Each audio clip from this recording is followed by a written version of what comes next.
밤 11시가 넘도록 딸에게서 전화가 오지 않으면 가슴이 철렁 내려앉는다는 어느 60대 어머니의 이야기입니다.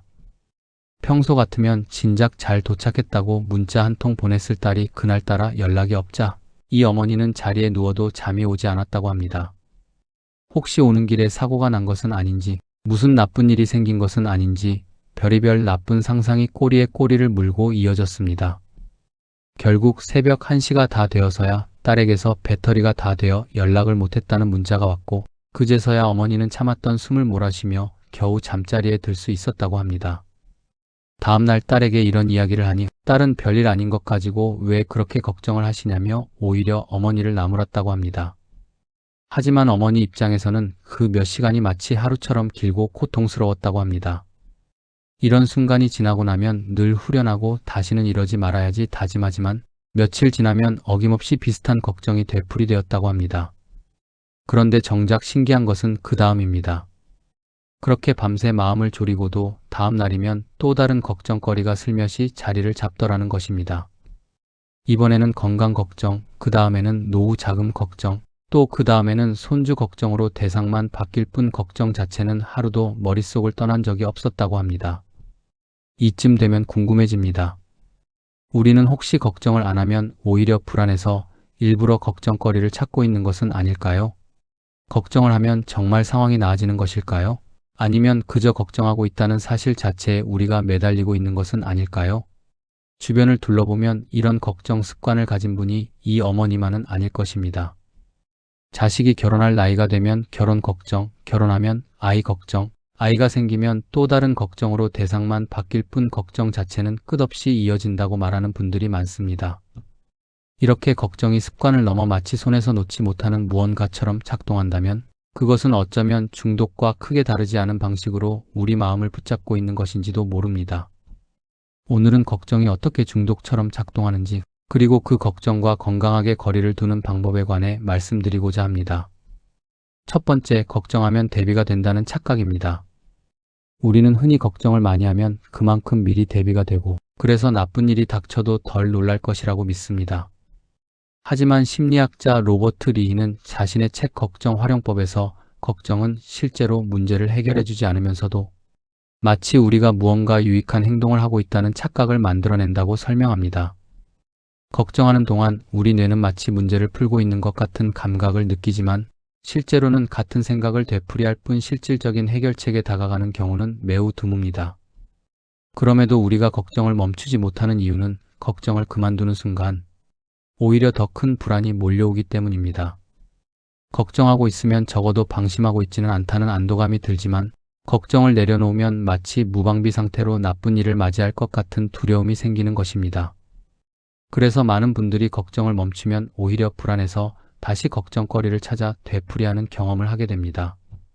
어떤 분은 자식 문제로 한참을 걱정하다가 그 문제가 해결되고 나면 이상하게 마음이 놓이기보다 다른 걱정거리를 찾아 나서는 자신을 발견하고 스스로도 당황스러웠다고 털어놓습니다.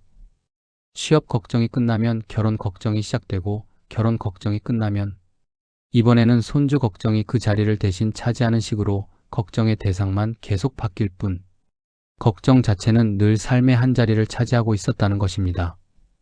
이것은 걱정이 실제로는 문제 해결의 도구가 아니라 불안을 다루는 하나의 습관적인 방식으로 굳어졌기 때문입니다. 로버트 리히는 이런 현상을 걱정에 대한 잘못된 믿음이라고 부르는데, 걱정을 많이 할수록 나쁜 일을 예방할 수 있다는 믿음, 또는 걱정하는 것이 사랑하는 사람을 향한 책임감의 표현이라는 믿음이 걱정을 더욱 굳건하게 붙잡아 둔다고 설명합니다.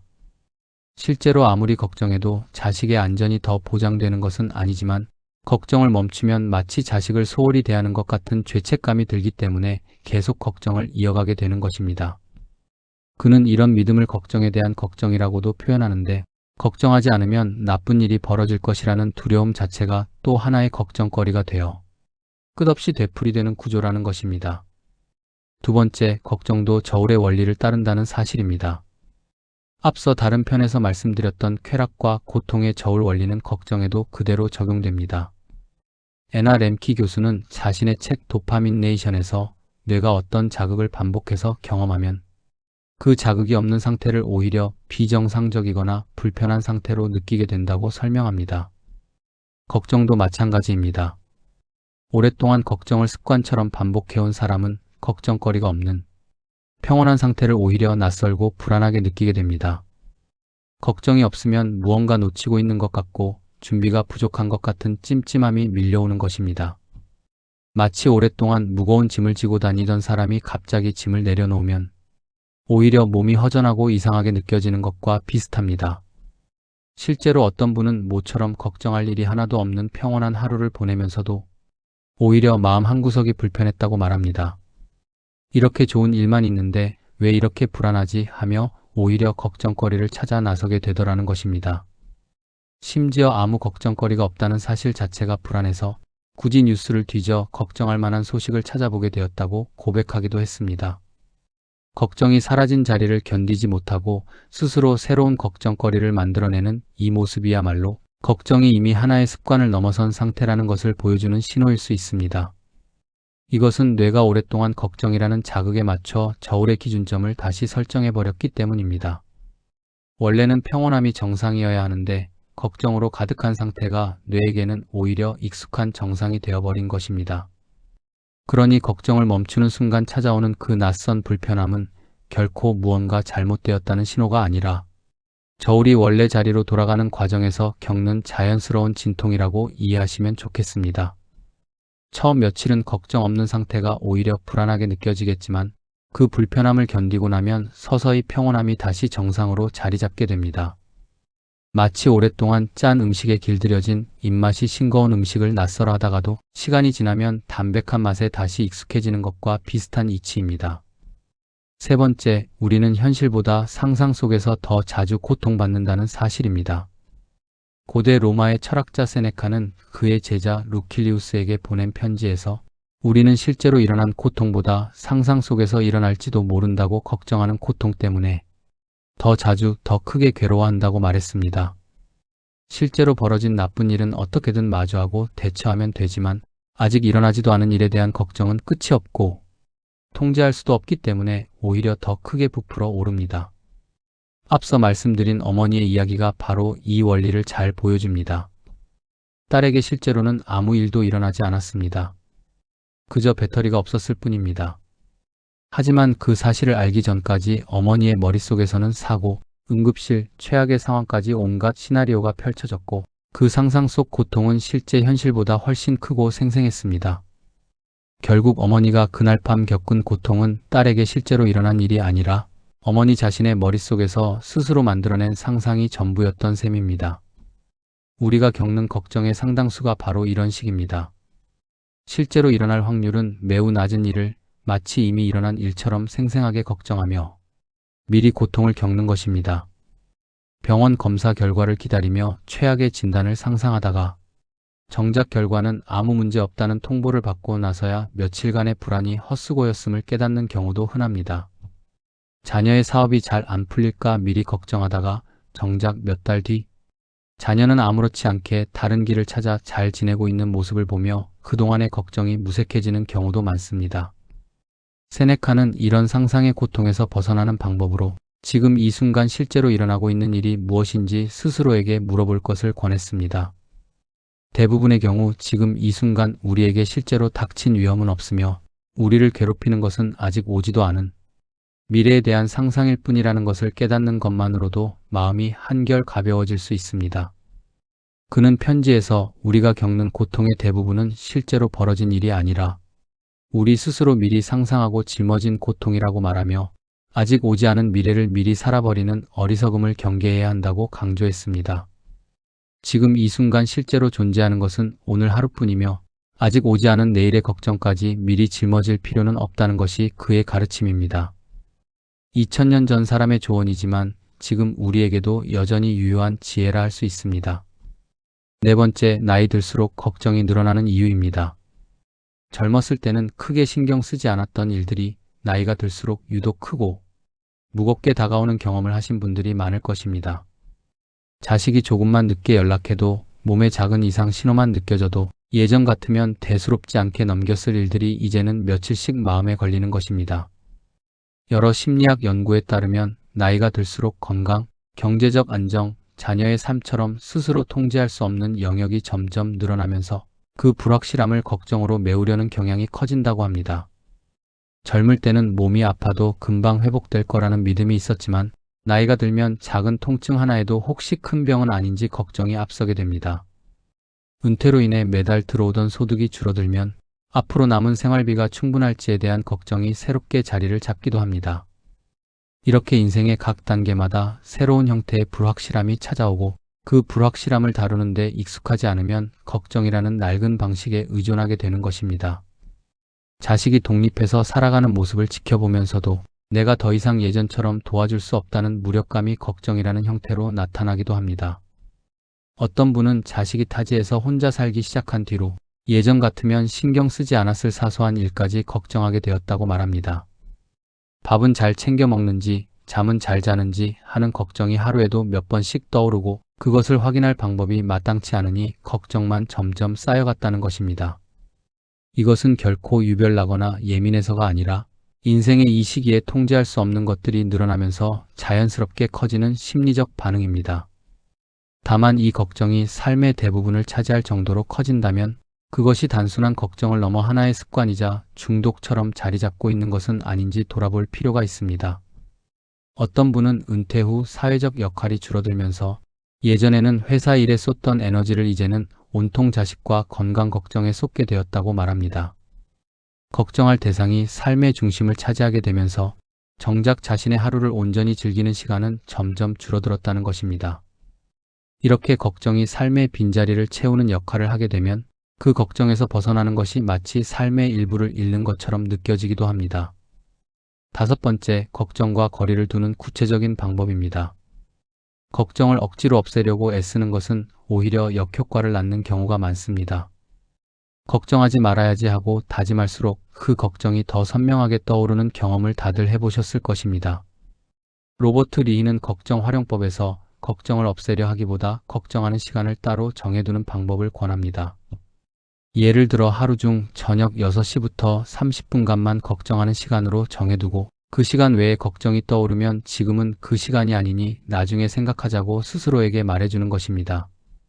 처음에는 이상하게 느껴질 수 있지만 걱정에도 정해진 시간과 자리를 주면 나머지 시간에는 오히려 걱정으로부터 자유로워지는 경험을 하게 됩니다. 실제로 이 방법을 시도한 어떤 분은 하루 종일 머릿속을 떠나지 않던 걱정거리가 정해진 시간에만 집중적으로 떠오르고 그 외의 시간에는 훨씬 홀가분하게 하루를 보낼 수 있었다고 말합니다. 걱정이 떠오를 때마다 마음속으로 이것은 저녁 6시에 생각하기로 한 것이라며 잠시 미뤄두는 연습을 반복하다 보니 실제로 저녁이 되어 그 걱정을 다시 떠올려 보면 아침만큼 크게 느껴지지 않는 경우도 많았다고 덧붙였습니다. 또한 지금 당장 내가 할 수 있는 일과 할 수 없는 일을 구분하는 연습도 큰 도움이 됩니다. 자식의 안전이나 미래는 부모가 통제할 수 없는 영역이지만 지금 당장 전화 한 통을 걸어보거나 기도하는 것은 할 수 있는 일입니다. 할 수 있는 일에는 실제로 행동하고 할 수 없는 일은 내려놓는 연습을 반복하다 보면 걱정의 무게가 조금씩 가벼워집니다. 이 구분을 종이에 직접 적어보는 것도 도움이 됩니다.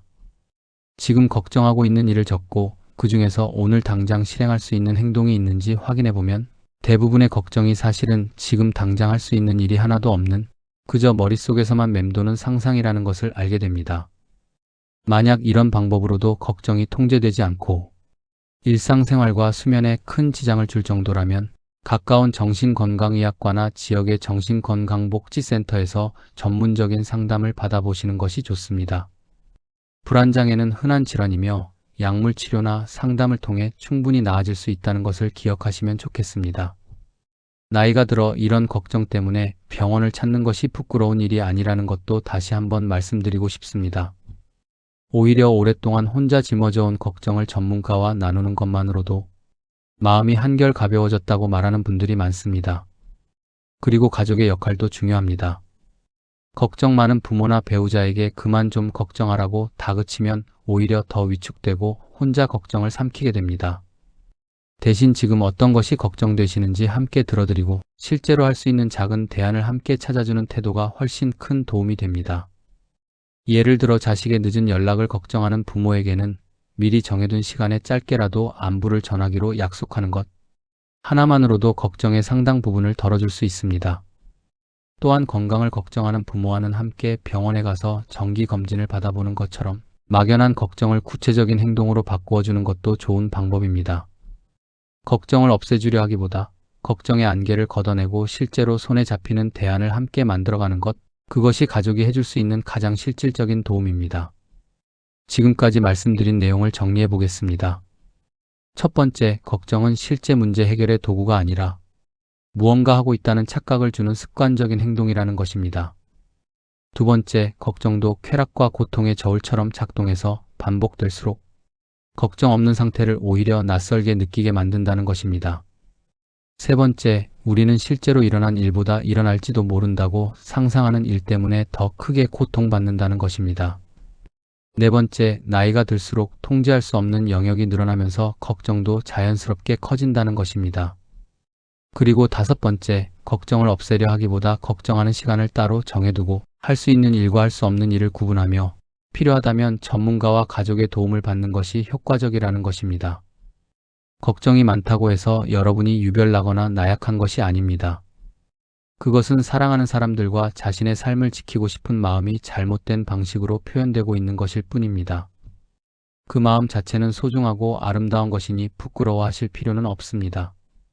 다만 그 마음을 걱정이라는 형태로만 풀어내면 정작 사랑하는 사람과 함께하는 지금, 이 순간을 온전히 누리지 못하게 됩니다. 오늘부터 걱정에게 정해진 시간만 내어주고 나머지 시간은 자신에게 돌려주시기를 바랍니다. 걱정이 떠오를 때마다 지금 내가 할 수 있는 일이 있는지 한번 물어봐 주시고 없다면 잠시 내려놓고 오늘 하루의 평범한 순간들을 그대로 누려보시기를 권해드립니다. 오늘은 걱정이 중독처럼 작동하는 원리와 그 걱정과 거리를 두는 방법에 관해 말씀드렸습니다. 다음 편에서는 인정받고 싶은 마음이 어떻게 우리를 갉아먹는 또 다른 중독이 되는지 이어서 말씀드리겠습니다. 지금까지 바른 라디오를 들어주셔서 감사합니다.